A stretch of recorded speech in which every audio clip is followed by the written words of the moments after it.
शिवसेना उद्धव बाळासाहेब ठाकरे पक्षप्रमुख उद्धव ठाकरे यांच्या आदेशाने शिवसेना पदाधिकाऱ्यांच्या नियुक्त्या जाहीर करण्यात आल्या आहेत। यामध्ये आंबेगाव तालुका प्रमुखपदी नितीन भालेराव यांची निवड करण्यात आली आहे।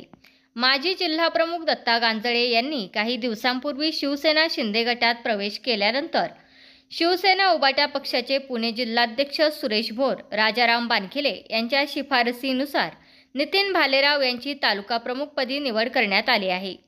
निवडीचे पत्र आमदार सचिन आहिर यांच्या हस्ते मुंबई या ठिकाणी देण्यात आले आहे।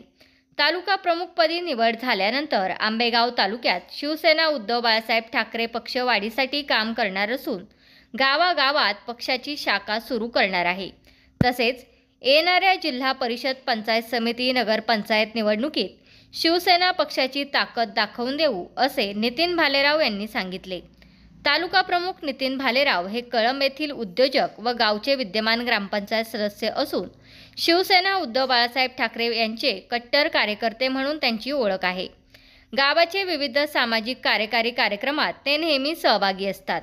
त्यांच्या निवडीनंतर शिवसैनिकांमध्ये उत्साह संचारला असून तालुक्यात शिवसेना उबाटा पक्षाची मोठ बांधण्याचे काम भालेराव यांना करावे लागणार आहे।